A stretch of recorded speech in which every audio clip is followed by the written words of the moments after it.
Hey, welcome back to Building HVAC Science Podcast, where we're aiming to create better, more knowledgeable HVAC and building performance pros by helping the two professions better understand each other, work together better. Today's episode is a solo cast. It's me. So I'm going to get right into it and let you hear me talking instead of you hearing me talking.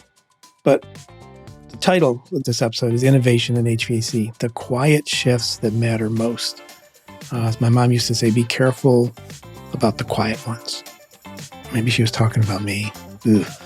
Anyway, a few quotes from the episode, then I'll let you get right into it. Innovation in HVAC isn't one big breakthrough. It's a series of quieter shifts that slowly change how we work. The future of HVAC depends on people who measure, verify, and continuously improve. Collecting data is getting easier. Interpreting it as well is getting easier. And that's where the real value lies.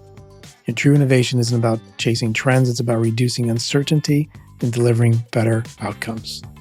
With that, let's get into this solo cast. Okay, so this is something I haven't done in a while. It's a solo cast. And as I'm sitting here thinking about what to talk about, hang on a second.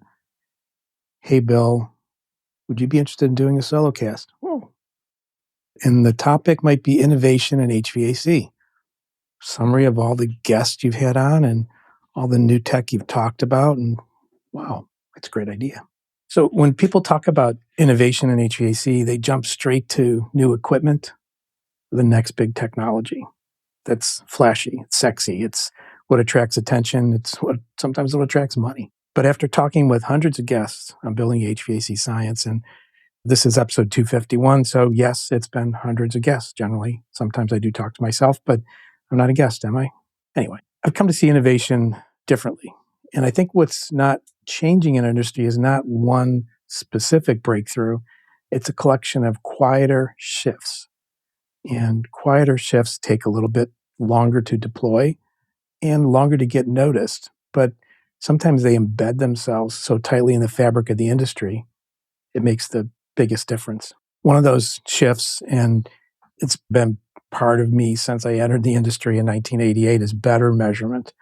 Geez, I can't say enough about that, just doing better with measurements. And then better feedback. And that would be feedback both with the system, talking to the professional through the measurement, and with better feedback amongst professionals talking to each other. And then, of course, the whole topic theme of this podcast, building science, integrating building science into the way systems work for comfort, heating, cooling, better indoor air quality.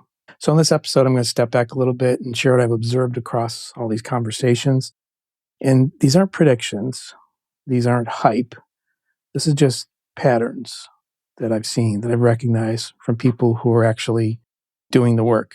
So some of the changes in innovation is moving from equipment focus to system focus, how systems relate to each other. I see a lot of discussion, even through social media, about people using data loggers. Tim DeStasio is a great example, using those data loggers to discover things about how systems work together, especially with variable speed systems and the controls we now have. I also hear feedback on how systems don't work so well if things like thermostats aren't set up correctly, or if thermostats are letting you down in terms of being able to continue functioning. I've even heard and read about some of that lately, where certain thermostat types will be deprecated. And what does that do when your software goes away? I also do an infrequent but other podcast called Ocean Currents. It's about the car that I own, the Fisker Ocean, whose software, basically the software development has gone away. The company went bankrupt. That's a whole nother thing. Go out there and listen to Ocean Currents podcast, not the one about the biological currents, but about the electrical currents. If you can find that one, there's some interesting stuff there. It's a little bit of crossover in my worlds. And going towards innovation, towards performance, and actually true measured performance versus just does it work? Is it on? Is it off? Is it cooling? Is it heating? But is it achieving? Is it fulfilling the design requirements? That's another form of innovation that I've seen. And then, of course, better, faster, more accessible field tools. I haven't counted, but I can think of at least half a dozen, and there may be even double that number of smart tools that are on the market. I remember something that actually attracted me to work for Testo back in early 1999 was when they had their products called sticks. These were single parameter measurement devices for pressure, for temperature, for humidity, for air velocity. And that just so intrigued me. I actually walked up to the president of Testo and said, I want to work for you, because they were doing some really unique things there. Now, those were not connected devices, but I think that was the spark that got things going in terms of accessible field tools. They basically took a sensor and put a display on it. And what's happened, I would say, happened around later in the Testo area, a little bit towards the 2005 range, and then into the iManifold, is communicating directly with another device. And in this case, it's pretty universal. It's ubiquitous. It's the cell phone or tablet. And the accessibility of being able to take measurements and being able to draw them together and to do comparisons of these measurements and how things are interacting in the system, it moves things from the textbook into the real world of using equations and summaries and data logging of information. And that's really something that I think excited Jim Bergman. And I want to think it was back in 1999 or 2000, where he first became interested in the Testo products and then led to his career through working for Testo, iManifold, developing that product, and then taking it to a whole nother level with MeasureQuick. And this is not to say anything against other field tools like FieldPiece, JobLink, and many of the other field tools from NAVAC and JB and UEI that have their own ecosystems, but many of them work in this cross-platform product of MeasureQuick. And now products like that, because they can do equations real time, they can be used for commissioning, not just troubleshooting. Although troubleshooting is an interesting topic too, because the ability to look at various metrics from the system all in real time and compare them to the way it should be operating, sometimes that's a little bit beyond like human grasp.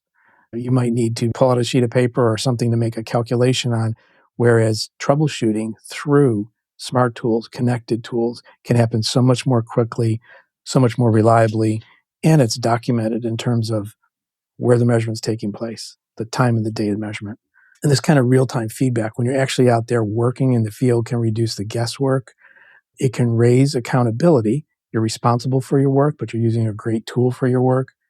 And then it can take that and move it into documentation for proof that the work was done correctly. And then ultimately serving the customer better, usually at a lower cost, which means better profitability for the businesses that engage this way. And I think it's a continuum. It's something that you can approach from a less expensive standpoint to a more complete or holistic standpoint. Moving on to another topic here, data, software, and connected tools. We talked a little bit about connected tools, but cloud connected tools and trend data, moving it up to the cloud and then being able to share it with others and record it and keep it archived. And this software is becoming just as important as the hardware. And kudos to the companies that make software that's easy to use, that's very intuitive, that uses perhaps symbology you're familiar with from your analog products, if you're engaged with analog products, or just software that in the display and the human interface that is able to speak to you directly. And then the challenge becomes interpreting the data, not collecting it. Collecting it becomes then much more direct and easier. And the interpretation of the data, you can have basically a sidekick. And some products are using AI now to actually enhance the sidekick nature, the co-pilot nature. Across episodes and across the last few years, electrification and heat pumps are a major topic. I've spoken on it a couple times at the HVAC School Symposium, and we'll be talking about sustainability in buildings at the upcoming symposium in February of 2026. And I think everybody knows by now heat pumps are not new, but their performance and their applications are new. And by performance, it's in terms of cold climate heat pumps are really doing their thing to help. I have a cold climate heat pump installed in the house that I live in, and it really does operate all the way down to it's below our design temperature. So it's a well-sized system that allows us to stay comfortable all the way through our typical design range of heating and of cooling. And the application, I've seen a lot of shift towards dual fuel systems.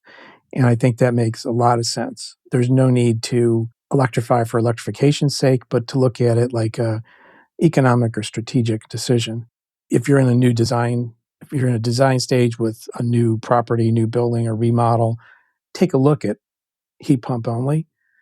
But if you're in a retrofit situations, many times it doesn't make sense to go all the way to heat pump only. It's a decision that requires interaction with the consumer, the homeowner, as well as interaction with the data. And the data is having a good load calculation. And again, going back to some other topics, innovation, there's a lot of good software out there now. Amply Energy, Conduit, and other software, CoolCalc, RightSoft, those products that will allow you to do load calculations and be better prepared, design systems that are better prepared for the challenges they face in terms of delivering comfort. Now, design and controls, that's going back to another topic I mentioned before about thermostats, temperature control, having a well-matched system and a system you can understand how to program. And the fact that you can also use that control to do commissioning of the system. And that's more important than ever. Again, personal experience, house I lived in, the non-contractor that installed my heat pump did not commission it, did not do proper process.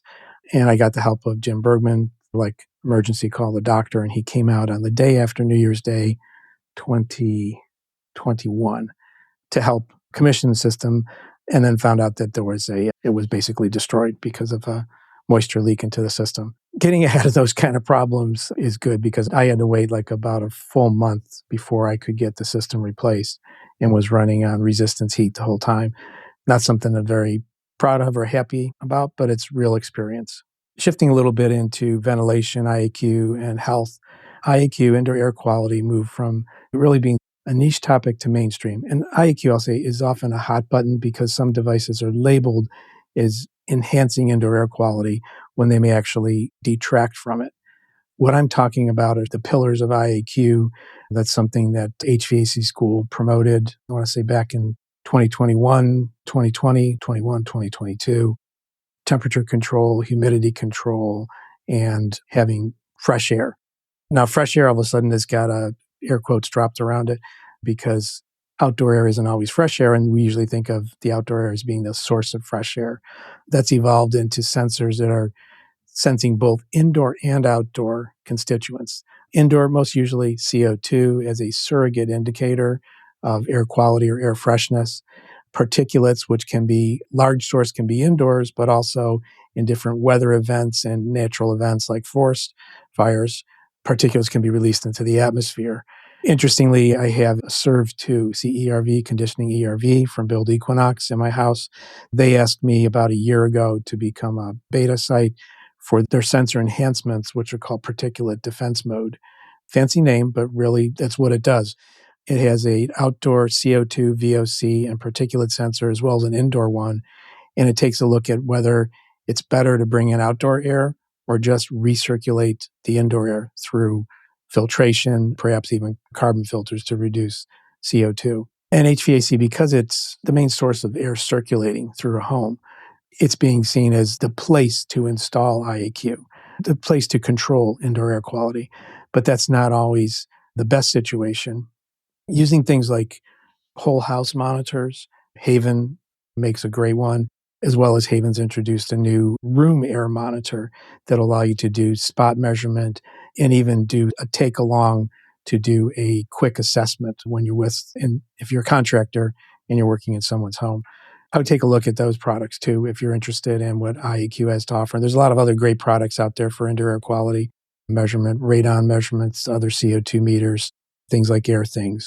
Those are all great for tracking the ventilation and health. Actually, those don't measure health. Just don't get hung up on that because they measure factors in the air that can add to or take away from good health. HVAC now in building science is another integration that's happening. It's becoming really inseparable from envelope, airflow, and moisture. The transit of these constituents, these properties through and into a building space, to enclosure, to a home. It's always been there, but now I think the awareness is really so much higher than when I first became aware of it, and that was around 1989 by attending what used to be called the Affordable Comfort Conference, which is now the National Home Performance Conference, sponsored by the Building Performance Association, BPA. Tremendous learning ground for me to understand and appreciate that. Was a little bit of a lone wolf in understanding that and communicating that. And even going back to when this podcast started in 2017 and I picked the name for it. And Brian Orr encouraged me to start a podcast. And it was like, well, okay, let's put HVAC in the middle of buildings because they're so tightly interwoven. There you have building HVAC science. And I'm so happy to hear so many people talking about houses as systems, not just a collection of parts that can be managed separately, but the interaction between them, between the way air moves through, even things like thermal mass, and also the materials can also release compounds due to outgassing or maybe even being encouraged to do that if there's extra O3 or ozone in the house, which could come from some types of air treatment devices. And what I've seen, contractors who embrace this knowledge of building science integration with HVAC are doing very well. They're outperforming contractors like my friend Hal Smith at Halco. Just take a look at what Halco does. They handle everything for all their customers. They really understand to be the total service for their homeowners, for their customers. Bryn Cooksey is another great example. Air Doctors up in Detroit, Michigan. Hal's up near Geneva, New York. I just think like these two people, just like what was special, they listened, they learned, they integrated, and they trusted. They trusted their instincts. They trusted what they learned about, and they looked for opportunity and have built great businesses by embracing building science integration. In summary here, what I think is, I wouldn't say it's surprising, but it's logical, just put it that way. But innovation, again, is mostly incremental. It's not flashy. It's happening in little blips. And if you tune your radar to the right frequency, you're going to see those blips. And the other thing is, innovation may not fit everyone. It may not fit every single situation, every single business model. There has to be basically the person in charge, the boss, the owner, whatever. They have to believe in it.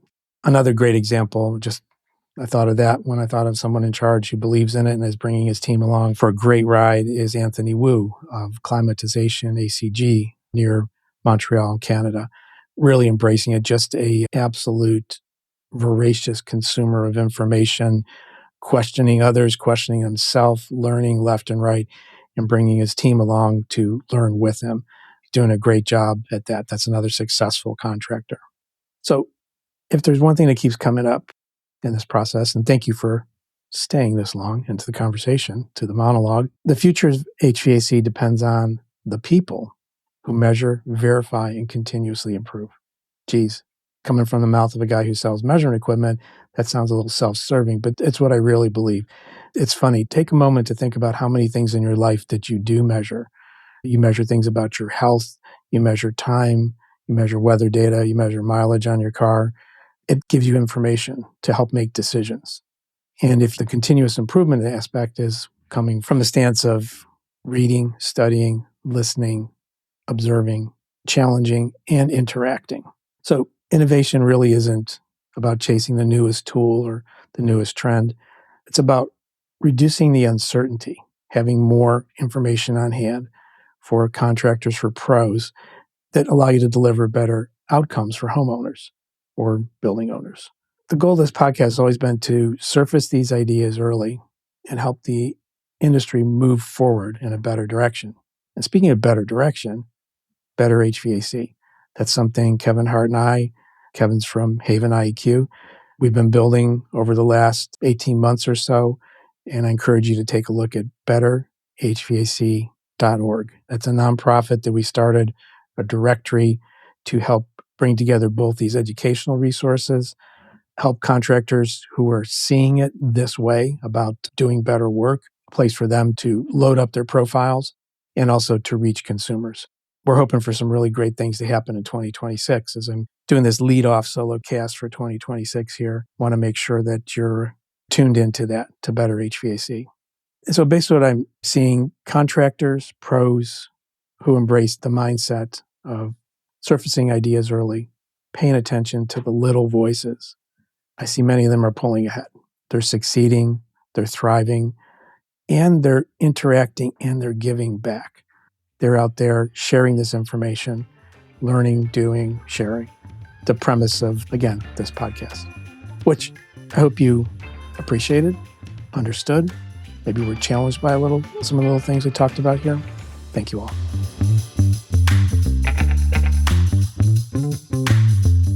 Thanks for listening to this episode of the Building HVAC Science Podcast. It's a production of TruTech Tools Limited. Full disclosure, I'm the owner of TruTech. Well, actually, at this point, my son and I are co-owners of TruTech. This episode will launch on January 2nd, I believe, 2026. And at this point, my son will be co-owner. The opinions expressed are those of my guests, my co-host, or myself, depending on who is speaking. And if you're in the market for any tools or test instruments mentioned in our podcast or anything in general, just look at what TruTech Tools has to offer. TruTechTools.com. You can use the offer code HVACBS for a nice discount. Thank you for listening to and following us on Building HVAC Science. Click subscribe to make sure you're getting the update every time a new podcast comes out. And our cadence is every Friday morning, 7 a.m. Eastern. So hopefully this podcast helps you welcome a new year full of great plenitude for you and yours. Thank you and take care.